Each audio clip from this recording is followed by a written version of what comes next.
Cutting across to Prime Minister Narendra Modi's Mann Ki Baat. नमस्कार। मन की बात के अगस्त एपिसोड में आपका एक बार फिर बहुत बहुत स्वागत है। मुझे याद नहीं पड़ता कि कभी ऐसा हुआ हो कि सावन के महीने में दो बार मन की बात का कार्यक्रम हुआ, लेकिन इस बार ऐसा ही हो रहा है। सावन यानी महाशिव का महीना, उत्सव और उल्लास का महीना। चंद्रयान की सफलता ने उत्सव के इस माहौल को कई गुना बढ़ा दिया है। चंद्रयान को चंद्रमा पर पहुंचे 3 दिन से ज्यादा का समय हो रहा है। ये सफलता इतनी बड़ी है कि इसकी जितनी चर्चा की जाए वो कम है। जब आज आपसे बात कर रहा हूं तो एक पुरानी मेरी कविता की कुछ पंक्तियां याद आ रही हैं। आसमान में सिर उठाकर, घने बादलों को चीरकर, रोशनी का संकल्प ले, अभी तो सूरज उगा है। दृढ़ निश्चय के साथ चलकर, हर मुश्किल को पार कर, घोर अंधेरे को मिटाने, अभी तो सूरज उगा है। आसमान में सर उठाकर, घने बादलों को चीरकर, अभी तो सूरज उगा है। मेरे परिवारजन, 23 अगस्त को भारत ने और भारत के चंद्रयान ने ये साबित कर दिया है कि संकल्प के कुछ सूरज चांद पर भी उगते हैं। मिशन चंद्रयान नए भारत की उस स्पिरिट का प्रतीक बन गया है जो हर हाल में जीतना चाहता है और हर हाल में जीतना जानता भी है।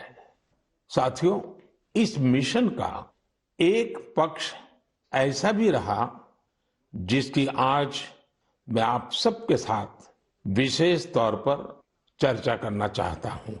आपको याद होगा, इस बार मैंने लाल किले से कहा है कि हमें विमेन लेड डेवलपमेंट को राष्ट्रीय चरित्र के रूप में सशक्त करना है। जहां महिला शक्ति का सामर्थ्य जुड़ जाता है, वहां असंभव को भी संभव बनाया जा सकता है। भारत का मिशन चंद्रयान नारी शक्ति का भी जीवंत उदाहरण है। इस पूरे मिशन में अनेकों विमेन साइंटिस्ट और इंजीनियर्स सीधे तौर पर जुड़ी रही हैं। इन्होंने अलग अलग सिस्टम्स के प्रोजेक्ट डायरेक्टर, प्रोजेक्ट मैनेजर, ऐसी कई अहम जिम्मेदारियां संभाली हैं। भारत की बेटियां अब अनंत समझे जाने वाले अंतरिक्ष को भी चुनौती दे रही हैं। किसी देश की बेटियां जब इतनी आकांक्षी हो जाए तो उसे, उस देश को विकसित बनने से भला कौन रोक सकता है। साथियों, हमने इतनी ऊंची उड़ान इसलिए पूरी की है क्योंकि आज हमारे सपने भी बड़े हैं और हमारे प्रयास भी बड़े हैं। चंद्रयान 3 की सफलता में हमारे वैज्ञानिकों के साथ ही दूसरे सेक्टर्स की भी अहम भूमिका रही है। तमाम पार्ट्स और तकनीकी जरूरतों को पूरा करने में कितने ही देशवासियों ने योगदान दिया है। जब सबका प्रयास लगा तो सफलता भी मिली। यही चंद्रयान 3 की सबसे बड़ी सफलता है। मैं कामना करता हूं कि आगे भी हमारा स्पेस सेक्टर सबका प्रयास से ऐसी ही अनगिनत सफलताएं हासिल करेगा। मेरे परिवारजनों, सितंबर का महीना भारत के सामर्थ्य का साक्षी बनने जा रहा है। अगले महीने होने जा रही G20 लीडर समिट के लिए भारत पूरी तरह से तैयार है। इस आयोजन में भाग लेने के लिए 40 देशों के राष्ट्राध्यक्ष और अनेक ग्लोबल ऑर्गेनाइजेशंस राजधानी दिल्ली आ रहे हैं। G20 समिट के इतिहास में ये अब तक की सबसे बड़ी भागीदारी होगी। अपनी प्रेसिडेंसी के दौरान भारत ने G20 को और ज्यादा इंक्लूसिव फोरम बनाया है। भारत के निमंत्रण पर ही अफ्रीकन यूनियन भी G20 से जुड़ी और अफ्रीका के लोगों की आवाज दुनिया के इस अहम प्लेटफॉर्म तक पहुंची। साथियों, पिछले साल बाली में भारत को G20 की अध्यक्षता मिलने के बाद से अब तक इतना कुछ हुआ है जो हमें गर्व से भर देता है। दिल्ली में बड़े बड़े कार्यक्रमों की परंपरा से हटकर हम इसे देश के अलग अलग शहरों में ले गए। देश के 60 शहरों में इससे जुड़ी करीब करीब 200 बैठकों का आयोजन किया गया। G20 डेलीगेट्स जहां भी गए वहां लोगों ने गर्मजोशी से उनका स्वागत किया। ये डेलीगेट्स हमारे देश की डायवर्सिटी देखकर, हमारी वाइब्रेंट डेमोक्रेसी देखकर बहुत ही प्रभावित हुए। उन्हें ये भी एहसास हुआ कि भारत में कितनी सारी संभावनाएं हैं। साथियों, G20 की हमारी प्रेसिडेंसी पीपल्स प्रेसिडेंसी है, जिसमें जन भागीदारी की भावना सबसे आगे है। G20 के जो 11 एंगेजमेंट ग्रुप्स थे, उनमें एकेडेमिया, सिविल सोसाइटी, युवा, महिलाएं, हमारे सांसद, एंटरप्रेन्योर्स और अर्बन एडमिनिस्ट्रेशन से जुड़े लोगों ने अहम भूमिका निभाई। इसे लेकर देश भर में जो आयोजन हो रहे हैं, उनसे किसी न किसी रूप से 1.5 करोड़ से अधिक लोग जुड़े हैं। जन भागीदारी की हमारी इस कोशिश में एक ही नहीं बल्कि दो विश्व रिकॉर्ड भी बन गए हैं। वाराणसी में हुई G20 क्विज में 800 स्कूलों के 1.25 लाख स्टूडेंट्स की भागीदारी एक नया विश्व रिकॉर्ड बन गया। वहीं लंबानी कारीगरों ने भी कमाल कर दिया। 450 कारीगरों ने करीब 1800 यूनिक पैचेज का आश्चर्यजनक कलेक्शन बनाकर अपने हुनर और क्राफ्ट्समैनशिप का परिचय दिया है। G20 में आए हर प्रतिनिधि हमारे देश की आर्टिस्टिक डाइवर्सिटी को देखकर भी बहुत हैरान हुए।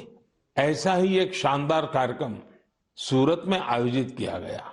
वहां हुए साड़ी वॉकाथॉन में 15 राज्यों की 15,000 महिलाओं ने हिस्सा लिया। इस कार्यक्रम से सूरत की टेक्सटाइल इंडस्ट्री को तो बढ़ावा मिला ही, वोकल फॉर लोकल को भी बल मिला और लोकल के लिए ग्लोबल होने का रास्ता भी बना। श्रीनगर में G20 की बैठक के बाद कश्मीर के पर्यटकों की संख्या में भारी बढ़ोतरी देखी जा रही है। मैं सभी देशवासियों को कहूंगा कि आइए मिलकर G20 के सम्मेलन को सफल बनाएं, देश का मान बढ़ाएं। मेरे परिवारजनों, मन की बात के एपिसोड में हम अपनी युवा पीढ़ी के सामर्थ्य की चर्चा अक्सर करते रहते हैं। आज खेलकूद एक ऐसा क्षेत्र है जहां हमारे युवा निरंतर नई सफलताएं हासिल कर रहे हैं। मैं आज मन की बात में एक ऐसे टूर्नामेंट की बात करूंगा जहां हाल ही में हमारे खिलाड़ियों ने देश का परचम लहराया है। कुछ ही दिनों पहले चीन में वर्ल्ड यूनिवर्सिटी गेम्स हुए थे। इन खेलों में इस बार भारत की बेस्ट एवर परफॉर्मेंस रही है। हमारे खिलाड़ियों ने कुल 26 पदक जीते, जिनमें से 11 गोल्ड मेडल थे। आपको ये जानकर अच्छा लगेगा कि 1959 से लेकर अब तक जितने वर्ल्ड यूनिवर्सिटी गेम्स हुए हैं, उनमें जीते सभी मेडल्स को जोड़ दें तो भी ये संख्या 18 तक ही पहुंचती है। इतने दशकों में सिर्फ 18, जबकि इस बार हमारे खिलाड़ियों ने 26 मेडल जीत लिए।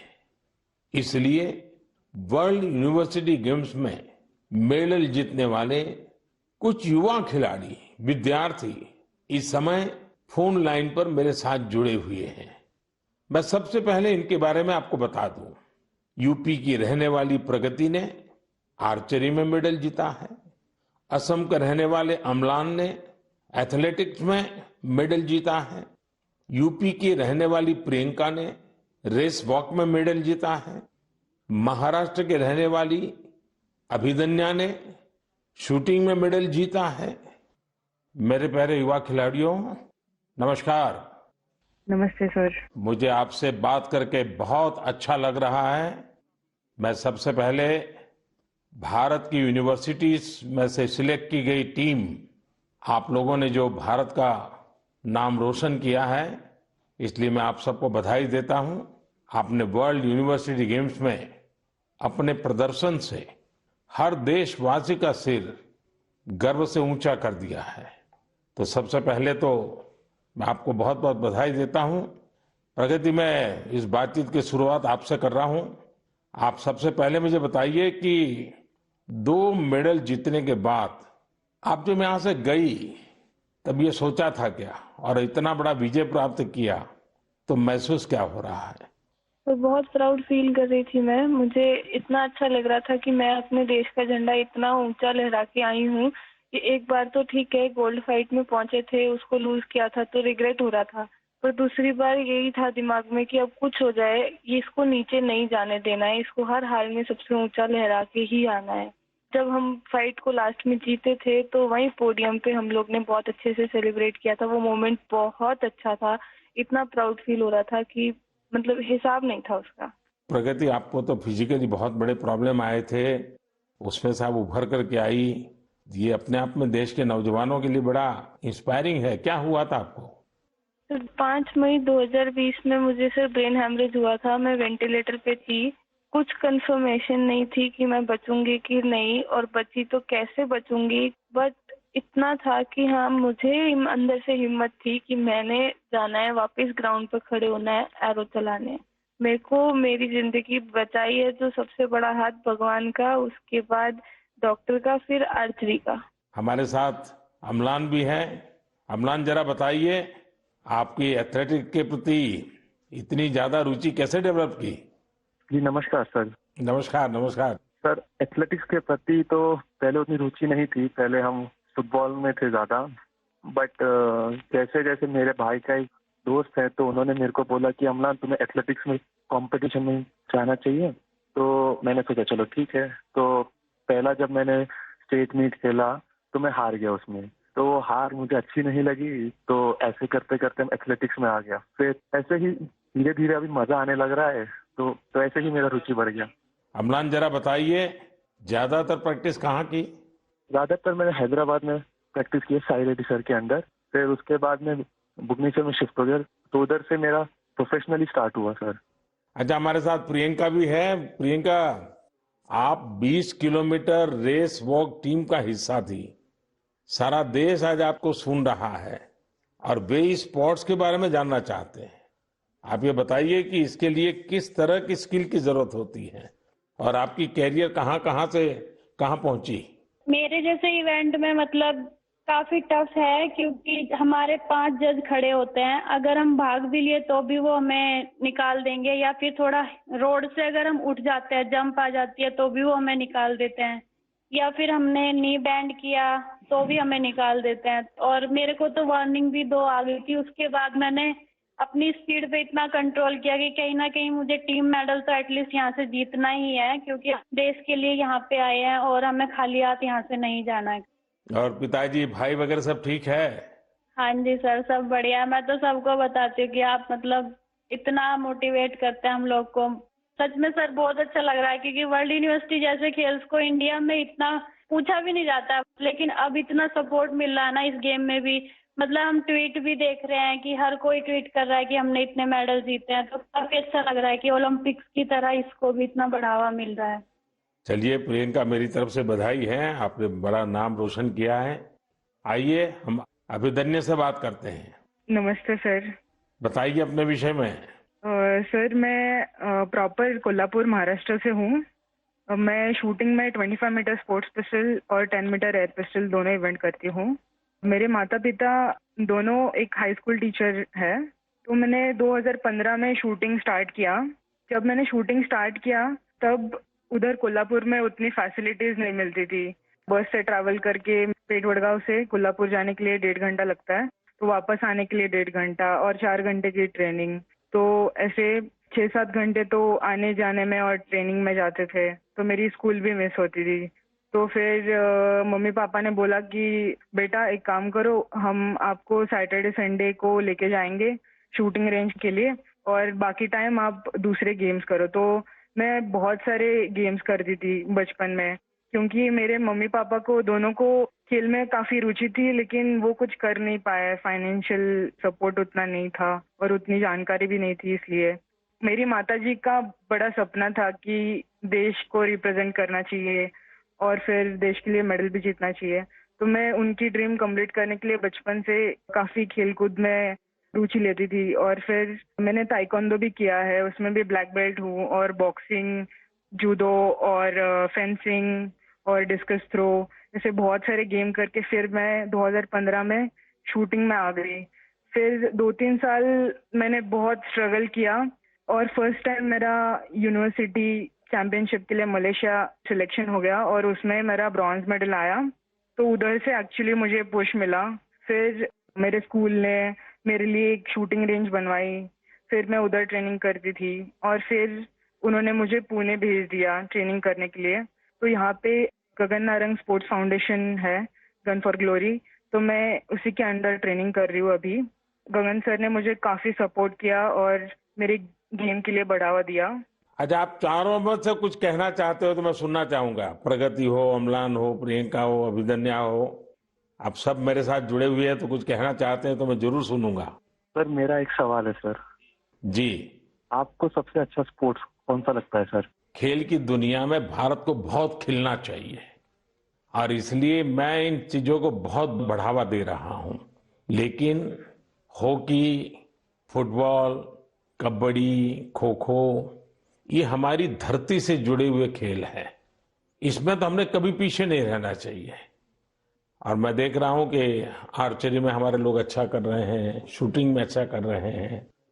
और दूसरा मैं देख रहा हूं कि हमारे यूथ में और इवन परिवारों में भी खेल के प्रति अब पहले जो भाव था वो नहीं है। पहले तो बच्चा खेलने जाता था रोकते थे, अब बहुत बड़ा वक्त बदला है और आप लोगों ने जो सक्सेस लेते आ रहे हैं ना, वो सभी परिवारों को मोटिवेट करती है। हर खेल में जहां भी हमारे बच्चे जा रहे हैं कुछ न कुछ देश के लिए करके आते हैं और ये खबरें आज देश में प्रमुखता से दिखाई भी जाती हैं, बताई जाती हैं और स्कूल कॉलेज में चर्चा में भी रहती है। चलिए, मुझे बहुत अच्छा लगा। मेरी तरफ से आप सबको बहुत बहुत बधाई, बहुत शुभकामनाएं। बहुत बहुत धन्यवाद। धन्यवाद सर। धन्यवाद जी, नमस्कार। मेरे परिवारजनों, इस बार 15 अगस्त के दौरान देश ने सबका प्रयास का सामर्थ्य देखा। सभी देशवासियों के प्रयास ने हर घर तिरंगा अभियान को वास्तव में हर मन तिरंगा अभियान बना दिया। इस अभियान के दौरान कई रिकॉर्ड भी बने। देशवासियों ने करोड़ों की संख्या में तिरंगे खरीदे। 1.5 लाख पोस्ट ऑफिसेस के जरिए करीब 1.5 करोड़ तिरंगे बेचे गए। इससे हमारे कामगारों की, बुनकरों की और खासकर महिलाओं की सैकड़ों करोड़ रुपए का आय भी हुई है। तिरंगे के साथ सेल्फी पोस्ट करने में भी इस बार देशवासियों ने नया रिकॉर्ड बना दिया। पिछले साल 15 अगस्त तक करीब 5 करोड़ देशवासियों ने तिरंगे के साथ सेल्फी पोस्ट की थी। इस साल ये संख्या 10 करोड़ को भी पार कर गई। साथियों, इस समय देश में मेरी माटी मेरा देश, देशभक्ति की भावना को उजागर करने वाला अभियान जोरों पर है। सितंबर के महीने में देश के गांव-गांव में हर घर से मिट्टी जमा करने का अभियान चलेगा। देश की पवित्र मिट्टी हजारों अमृत कलश में जमा की जाएगी। अक्टूबर के अंत में हजारों अमृत कलश यात्रा के साथ देश की राजधानी दिल्ली पहुंचेंगे। इस मिट्टी से ही दिल्ली में अमृत वाटिका का निर्माण होगा। मुझे विश्वास है हर देशवासी का प्रयास इस अभियान को भी सफल बनाएगा। मेरे परिवारजनों, इस बार मुझे कई पत्र संस्कृत भाषा में मिले हैं। इसकी वजह यह है कि सावन मास की पूर्णिमा इस तिथि को विश्व संस्कृत दिवस मनाया जाता है। सर्वेभ्यः विश्व संस्कृत दिवसस्य हार्दिक शुभकामनाः। आप सभी को विश्व संस्कृत दिवस की बहुत बहुत बधाई। हम सब जानते हैं कि संस्कृत दुनिया की सबसे प्राचीन भाषाओं में से एक है। इसे कई आधुनिक भाषाओं की जननी भी कहा जाता है। संस्कृत अपनी प्राचीनता के साथ साथ अपनी वैज्ञानिकता और व्याकरण के लिए भी जानी जाती है। भारत का कितना ही प्राचीन ज्ञान हजारों वर्षों तक संस्कृत भाषा में ही संरक्षित किया गया है। योग, आयुर्वेद और फिलॉसफी जैसे विषयों पर रिसर्च करने वाले लोग अब ज्यादा से ज्यादा संस्कृत सीख रहे हैं। कई संस्थान भी इस दिशा में बहुत अच्छा काम कर रहे हैं, जैसे कि Sanskrit promotion foundation, Sanskrit for योग, संस्कृत फॉर आयुर्वेद और संस्कृत फॉर बुद्धिज्म जैसे कई कोर्सेज करवाता है। संस्कृत भारती लोगों को संस्कृत सिखाने का अभियान चलाती है। इसमें आप 10 दिन के संस्कृत संभाषण शिविर में भाग ले सकते हैं। मुझे खुशी है कि आज लोगों में संस्कृत को लेकर जागरूकता और गर्व का भाव बढ़ा है। इसके पीछे बीते वर्षों में देश का विशेष योगदान भी है।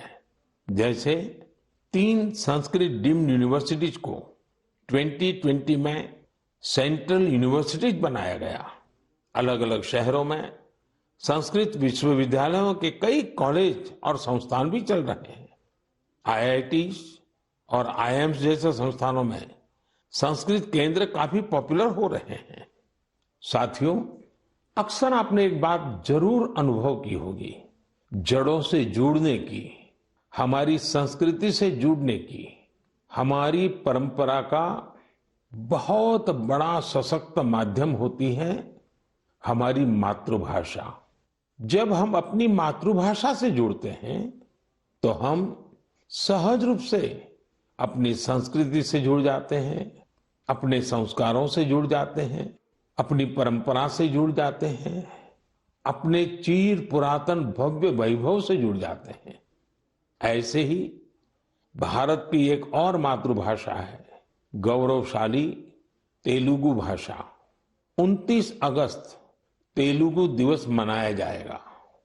अंद्रिकी तेलुगु भाषा दिनोत्सव शुभाकांक्षलु। आप सभी को तेलुगु दिवस की बहुत बहुत बधाई। तेलुगु भाषा के साहित्य और विरासत में भारतीय संस्कृति के कई अनमोल रत्न छिपे हैं। तेलुगु की इस विरासत का लाभ पूरे देश को मिले, इसके लिए कई प्रयास भी किए जा रहे हैं। मेरे परिवारजनों, मन की बात के कई एपिसोड्स में हमने टूरिज्म पर बात की है। चीजों या स्थानों को साक्षात खुद देखना, समझना और कुछ पल उनको जीना एक अलग ही अनुभव देता है। कोई समंदर का कितना ही वर्णन कर दे, लेकिन हम समंदर को देखे बिना उसकी विशालता महसूस नहीं कर सकते। कोई हिमालय का कितना ही बखान कर दे, लेकिन हम हिमालय को देखे बिना उसकी सुंदरता का आकलन नहीं कर सकते। इसलिए ही मैं अक्सर आप सभी से ये आग्रह करता हूं कि जब मौका मिले हमें अपने देश की ब्यूटी, अपने देश की डायवर्सिटी, उसे जरूर देखने जाना चाहिए। अक्सर हम एक और बात भी देखते हैं, हम भले ही दुनिया का कोना कोना छान ले, लेकिन अपने ही शहर या राज्य की कई बेहतरीन जगहों और चीजों से अनजान होते हैं। कई बार ऐसा होता है कि लोग अपने शहर के ही ऐतिहासिक स्थलों के बारे में ज्यादा नहीं जानते। ऐसा ही कुछ धनपाल जी के साथ हुआ। धनपाल जी बेंगलुरु के ट्रांसपोर्ट ऑफिस में ड्राइवर का काम करते थे। करीब 17 साल पहले उन्हें साइट सीइंग विंग में जिम्मेदारी मिली थी। इसे अब लोग बेंगलुरु दर्शिनी के नाम से जानते हैं। धनपाल जी पर्यटकों को शहर के अलग अलग पर्यटन स्थलों पर ले जाया करते थे। ऐसी ही एक ट्रिप पर किसी टूरिस्ट ने उनसे पूछ लिया, बेंगलुरु में टैंक को सेंकी टैंक क्यों कहा जाता है? उन्हें बहुत ही खराब लगा कि उन्हें इसका जवाब पता नहीं था। ऐसे में उन्होंने खुद की जानकारी बढ़ाने पर फोकस किया। अपनी विरासत को जानने के इस जुनून में उन्हें अनेक पत्थर और शिलालेख मिले। इस काम में धनपाल जी का मन ऐसा रमा कि उन्होंने एपिग्राफी यानी शिलालेखों से जुड़े विषय में डिप्लोमा भी कर लिया। हालांकि अब वे रिटायर्ड हो चुके हैं, लेकिन बेंगलुरु के इतिहास खंगालने का उनका शौक अब भी बरकरार है। साथियों, मुझे ब्रायन डी खारप्रन के बारे में बताते हुए बेहद खुशी हो रही है। ये मेघालय के रहने वाले हैं और उनकी स्पेलियोलॉजी में गजब की दिलचस्पी है। सरल भाषा में कहा जाए तो इसका मतलब है गुफाओं का अध्ययन। वर्षों पहले उनमें यह इंटरेस्ट तब जगा जब उन्होंने कई स्टोरी बुक्स पढ़ी। 1964 में उन्होंने एक स्कूली छात्र के रूप में अपना पहला एक्सप्लोरेशन किया। 1990 में उन्होंने अपने दोस्त के साथ मिलकर एक एसोसिएशन की स्थापना की और इसके जरिए मेघालय की अनजान गुफाओं के बारे में पता लगाना शुरू किया। देखते ही देखते उन्होंने अपनी टीम के साथ मेघालय की 1700 से ज्यादा गुफाओं की खोज कर डाली और राज्य को वर्ल्ड केव मैप पर ला दिया। भारत की सबसे लंबी और गहरी गुफाओं में से कुछ मेघालय में मौजूद है। ब्रायन जी और उनकी टीम ने केव फौना यानी गुफा के उन जीव जंतुओं को भी डॉक्यूमेंट किया है जो दुनिया में और कहीं नहीं पाए जाते हैं। मैं इस पूरी टीम के प्रयासों की सराहना करता हूं। साथ ही मेरा ये आग्रह भी है कि आप मेघालय की गुफाओं में घूमने का प्लान जरूर बनाएं। मेरे परिवारजनों, आप सभी जानते हैं कि डेयरी सेक्टर हमारे देश के सबसे इंपॉर्टेंट सेक्टर में से एक है। हमारी माताओं और बहनों के जीवन में बड़ा परिवर्तन लाने में तो इसकी बहुत अहम भूमिका रही है। कुछ ही दिनों पहले मुझे गुजरात की बनास डेयरी के एक इंटरेस्टिंग इनिशिएटिव के बारे में जानकारी मिली। बनास डेयरी एशिया की सबसे बड़ी डेयरी मानी जाती है। यहाँ हर रोज औसतन 75 लाख लीटर दूध प्रोसेस किया जाता है। इसके बाद इसे दूसरे राज्यों में भी भेजा जाता है। दूसरे राज्यों में यहाँ के दूध की समय पर डिलीवरी हो, इसके लिए अभी तक टैंकर या फिर मिल्क ट्रेनों का सहारा लिया जाता था, लेकिन इसमें भी चुनौतियां कम नहीं थी। एक तो यह कि लोडिंग और अनलोडिंग में समय बहुत लगता था और कई बार इसमें दूध भी खराब हो जाता था। इस समस्या को दूर करने के लिए भारतीय रेलवे ने एक नया प्रयोग किया। रेलवे ने पालनपुर से न्यू रेवाड़ी तक ट्रक ऑन ट्रैक की सुविधा शुरू की। इसमें दूध के ट्रकों को सीधे ट्रेन पर चढ़ा दिया जाता है, यानी ट्रांसपोर्टेशन की बहुत बड़ी दिक्कत इससे दूर हुई है। ट्रक ऑन ट्रैक सुविधा के नतीजे बहुत संतोष देने वाले रहे हैं। पहले जिस दूध को पहुंचाने में 30 घंटे लग जाते थे, वो अब आधे से भी कम समय में पहुंच रहा है। इससे जहां ईंधन से होने वाला प्रदूषण रुका है, वहीं ईंधन का खर्च भी बच रहा है। इससे बहुत बड़ा लाभ ट्रकों के ड्राइवरों को भी हुआ है, उनका जीवन आसान बना है। साथियों, कलेक्टिव एफर्ट से आज हमारी डेयरीज भी आधुनिक सोच के साथ आगे बढ़ रही है। बनास डेयरी ने पर्यावरण संरक्षण की दिशा में भी किस तरह से कदम आगे बढ़ाया है, इसका पता सीडबॉल वृक्षारोपण अभियान से चलता है। वाराणसी मिल्क यूनियन हमारे डेयरी फार्मर्स की आय बढ़ाने के लिए मैन्योर मैनेजमेंट पर काम कर रही है। केरला की मलाबार मिल्क यूनियन डेयरी का प्रयास भी बेहद अनूठा है। ये पशुओं की बीमारियों के इलाज के लिए आयुर्वेदिक मेडिसिन विकसित करने में जुटी है। साथियों, आज ऐसे बहुत से लोग हैं जो डेयरी को अपनाकर इसे डाइवर्सिफाई कर रहे हैं। राजस्थान के कोटा में डेयरी फार्म चला रहे अमनप्रीत सिंह के बारे में भी आपको जरूर जानना चाहिए। उन्होंने डेयरी के साथ बायोगैस पर भी फोकस किया और 2 बायोगैस प्लांट लगाए। इससे बिजली पर होने वाला उनका खर्च करीब 70% कम हुआ है। इनका ये प्रयास देश भर के डेयरी फार्मर्स को प्रेरित करने वाला है। आज कई बड़ी डेयरीज बायोगैस पर फोकस कर रही हैं। इस प्रकार के कम्युनिटी ड्रिवन वैल्यू एडिशन बहुत उत्साहित करने वाले हैं। मुझे विश्वास है कि देश भर में इस तरह के ट्रेंड्स निरंतर जारी रहेंगे।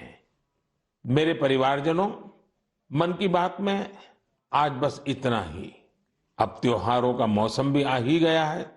आप सभी को रक्षाबंधन की भी अग्रिम शुभकामनाएं। पर्व उल्लास के समय हमें वोकल फॉर लोकल के मंत्र को भी याद रखना है। आत्मनिर्भर भारत ये अभियान हर देशवासी का अपना अभियान है और जब त्योहार का माहौल है तो हम अपने आस्था के स्थलों और उसके आसपास के क्षेत्र को स्वच्छ तो रखना ही है, लेकिन हमेशा के लिए। अगली बार आपसे फिर मन की बात होगी, कुछ नए विषयों के साथ मिलेंगे। हम देशवासियों के कुछ नए प्रयासों की, उनकी सफलता की जी भर करके चर्चा करेंगे। तब तक के लिए मुझे विदा दीजिए। बहुत बहुत धन्यवाद। नमस्कार।